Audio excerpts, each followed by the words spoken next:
2024 is coming to an end. It is the most wonderful time of the year because it is the time that we take a look back at 2024. I've been doing a best of 2024 series, and I was sitting here wondering, man, it's way different how we started the year and how we ended it when we talk about who are holding the gold, who are the champs in WWE. So I thought, hey, that's an idea for a video.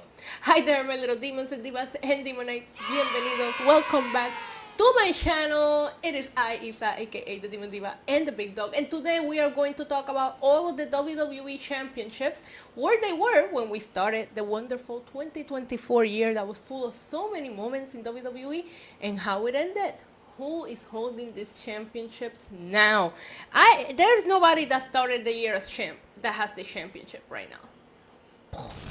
I mean, some of the champions had a certain championship, and they don't have... Listen, we gotta get into it because you'll see what I mean.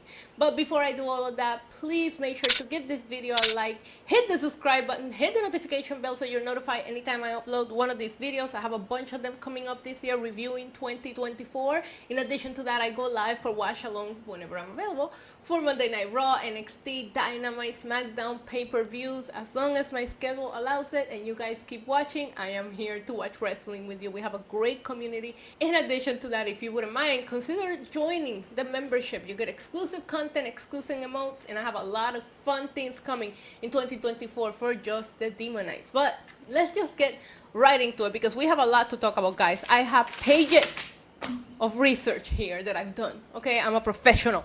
So let's go ahead and get started. And the first title that I would like to talk about is going to be the Men's United States Championship, because back in January, going into the new year, our United States champion was none other than Logan Paul.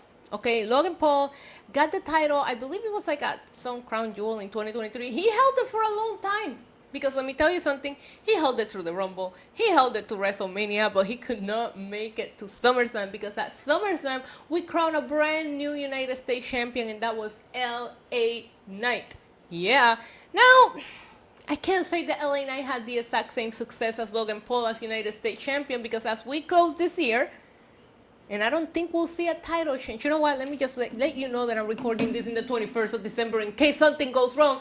Don't come in the comments and be like, well, this title changed hands, because maybe it happened after. We still have 10 days left of the year. You never know. No, literally, you never know. Also, I think that everything is on hold until this Raw Netflix deal, but that's just my conspiracy theory. The year is ending with Shinsuke Nakamura. A whole new version of Shinsuke Nakamura is now our United States champion, and that happened back at Survivor Series 2024 when nobody but me was expecting it to happen. So there you go, the United States champion, the male, had three different title holders this year: Logan Paul, LA Knight, and Shinsuke Nakamura. And the reason why I make sure that I tell you this, the Men's United States Champion, is because this year we're going to close the year with a whole new champion on a championship that wasn't even here in January. And you know that I am talking about the Women's United States Championship, which was announced a couple of months ago. They had a tournament and they told us the winner will be crowned at Saturday night's main event. And that's exactly what happened. The finals were between Michelle and Chelsea Green, but our girl Chelsea Green, oh wait, let me do that again. Chelsea Green became our first inaugural United States champion, like I said, at Saturday night's main event in December of 2024. The first, the only, as of right now, the greatest. What can I say? All right, that was the United States Championship. Let's move on and talk about the workhorse title, the Intercontinental Championship. Now, let me add an asterisk here and say that they did announce a Women's Intercontinental Championship. However, that has not been crowned yet. We're in the process of going through the tournament matches and see who's going to make the finals. But as of right now, we have not yet crowned our first Women's Intercontinental Champion. That might happen at the Raw on Netflix, or they might do it the week after. But I don't think we see that happen until like 2024, so 2025, excuse me. So we'll talk about that maybe at the end of the year video of next year. But as of right now, at least we do have another title announced. We just don't have a champion crowned yet. So let's get into the Men's Intercontinental Championship, because there was a couple of interesting interesting happenings with the men's Intercontinental Champion. As you guys know, we started the year with Gunther as our Intercontinental Champion. He was one of the greatest Intercontinental Champions of all time. He ended up with the longest reign as IC Champion ever. But that came to an end. Wasn't it at 666 days, like the number of the beast? Hold on.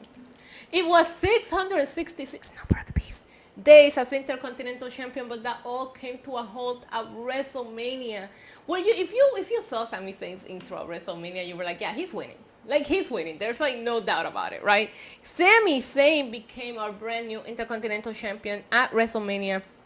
He was able to hold it, but not for too long, because at SummerSlam, the dogs were barking. Braun Breaker wins his first ever title on the main roster. He becomes the Intercontinental Champion. Now, that did not last too long, because on an episode of Raw on August of 2024, I mean, that reign, Braun Breaker's first title reign was 51 days. The era of Triple H, that seems like a very short reign, but on an episode of Raw on August of 2024, Jey Uso, main event, Jey Uso, the childhood dream, came through, wins his very first singles title in WWE ever after Lord knows how many years. And he becomes our Intercontinental Champion. Now, if you thought Braun Breaker's reign was short, well, Jey only held it for 27 days. Ouch. I thought it was great that they gave him that moment, but man, that was a very short title reign. But hey, he lost it right back to Braun Breaker, who finishes the year as our Intercontinental Champion. Now, let's talk about the women's tag team championship, because we did have a couple of title changes with this championship as well.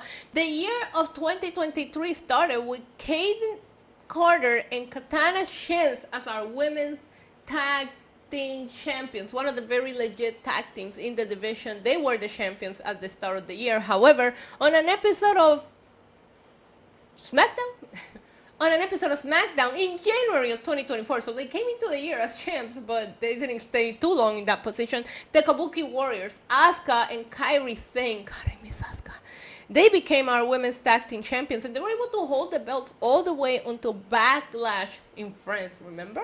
In 2024, where Bianca Belair and Jade Cargill captured the tag team championships, which I was super excited about that at the moment. You know what else I was excited? They lost the championships to the Unholy Union at Clash at the Castle, which I thought it was deserved. I really liked Unholy Union. I wish they would have done a little bit more with their title reigns, but at least they can say they held some gold in 2024. Now, they only held it until Bash in Berlin, where Jade Cargill and Bianca Belair reclaimed their women's tag team championships back. Now, if you look at the list of WWE tag team champions, they're not recognizing what happened literally this week, but I'm going to add it in here, because right now, after Jay was attacked, Bianca was told that she needed to relinquish the titles, and Naomi was like, no, you're not going to do that. I'll step in for Jade. So as of right now, our women's tag team champions are, technically speaking, Bianca and Naomi. So I'm counting that as a different reign in my list, and that happened just in December of 2024. That's how we're going into the new year. We still don't know who attacked Jade, and as of right now, our tag team champions are Bianca Belair and Naomi.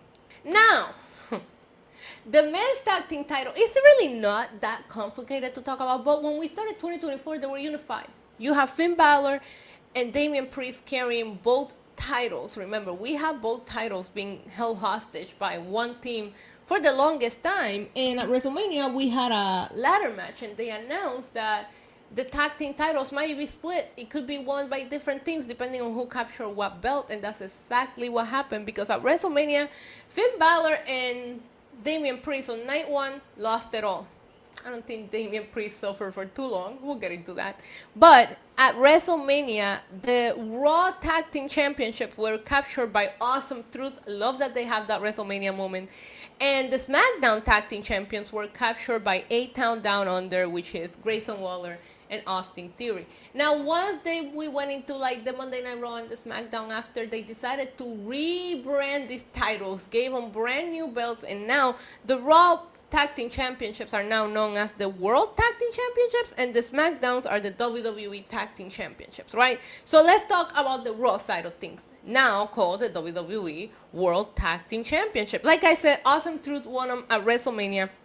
But they ended up losing him in July of 2024 to the team of Finn Balor and JD McDonough. Dare I say, probably the worst reign in this whole list that I have written down, because I think they defended it twice.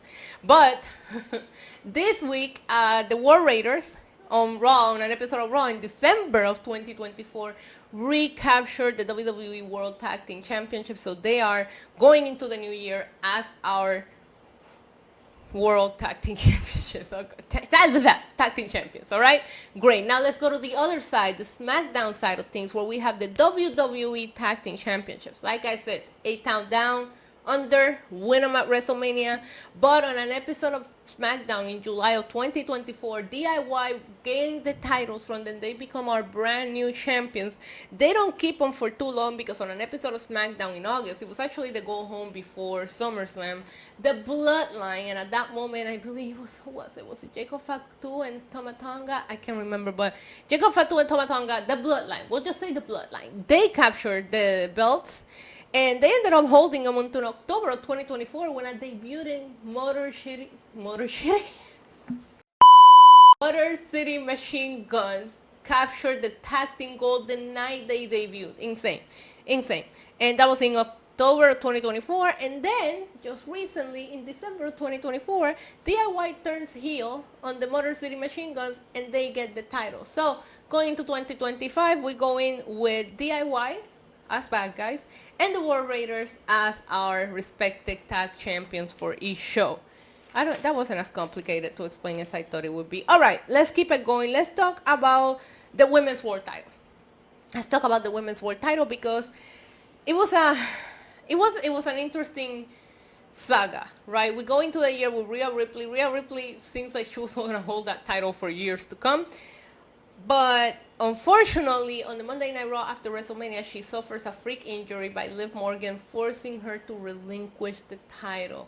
They do some lame battle royal. Sorry, it was lame. They could have done a tournament or something more interesting, or at least put on a pay-per-view, but they didn't. It was on an episode of Raw where Becky Lynch wins this battle royal, and this happened in April 22nd of 2024. Becky Lynch becomes our World Women's Champion, but she is dethroned by Liv Morgan at King and Queen of the Ring, which was in May of 2024, thanks to the help of a little bit of a distraction from Dominic, etc. Rhea Ripley has been trying her darnest to get this title back ever since she came back, but she has failed. We go into 2025 with Liv Morgan as our Women's World Champion. However, she has to defend it on the first episode of Netflix on January 6th against Rhea Ripley. Not sure how that's going to go for her. Now, let's talk about the Men's World Heavyweight Championship, because we started the year with Seth Rollins as our one and only World Champion. He held it forever. And at WrestleMania, this title changed hands twice. Drew McIntyre is actually the person to decrown Seth Rollins from a championship reign of, I believe it was over a year or close to a year. He had it for a while, okay? So I'm trying to say, you know who didn't have it for a while? Drew McIntyre. Because he got cashed in on immediately 5 minutes after he won it, because CM Punk, he couldn't put his hatred for CM Punk behind him. CM Punk hurts him. Damian Priest takes advantage of the opportunity, cashes in his Money in the Bank, giving us the second ever WrestleMania cashing successfully, may I say. And Damian Priest was our campeón all the way into SummerSlam, because stupid Finn Balor decided to turn on Damian Priest and cost him the title to Gunther. We go into 2025 with Gunther as champion. He is the only one in this list that went into 2024 as champion and is going into 2025 as champion, but different titles. He walked in with the Intercontinental Championship. He is walking out with the World Title. So Gunther, he got to go up this year, okay? All right, great. Now let's talk about the WWE Women's Title. Of course, it was Io Sky who had the title, but Bayley, she won the Royal Rumble. They all thought she was going to challenge Rhea Ripley. Low-key, I wanted to see it, but that's not how it went. She challenged Io Sky, breaking away from the original Damage Control, and Bayley got her WrestleMania moment again when she got to win the title from Io Sky at WrestleMania. And then at SummerSlam, in a match that I actually really, really enjoy, our newly crowned Queen of the Ring. Remember, both both Nia Jax and Gunther won King and Queen of the Ring respectively, and the winners were gonna get a title shot at WrestleMania. I'm sorry, on SummerSlam. So it's good to see that King and Queen of the Ring paid off because both of them became champions. Yeah, Nia Jax won the title at SummerSlam, just like Gunther. So there you go. This year, the King and Queen of the Ring contenders should be looking at that and keeping in mind that it was very successful this last year. Should probably try to win the King and Queen of the Ring, right? And that's it. That's the only titles. No, I'm not gonna do that. The WWE Undisputed Championship, as you guys know, the one and only, the GOAT, the head of the table, the tribal chief, Roman Reigns, walked into 2024 holding the gold. And unfortunately, at WrestleMania Night 2, he lost it to irrelevancy. He lost it to shitting. I'm just kidding. He lost it to Kevin Owens because I'm just kidding. It was to Cody Rhodes, all right? But I still acknowledge Kevin Owens as my champion. But that title is probably the one that changed hands the least. It only changed hands once, and it was from Roman Reigns to irrelevancy back at WrestleMania Night 2. And there you have it. I thought it would be super interesting to talk about the champions of 2024 and how it started versus how it's going, because I was very surprised to see that we had that many title changes. I have more videos coming up. I'm gonna do the same thing for NXT and AEW just so we can recap and see what went on there. But let me know in the comments down below. Did you think there was this many title changes this year? Because that's a lot. And let me know, what was your favorite title change this year? Who was your favorite champion this year? Until next time, adios. Mwah.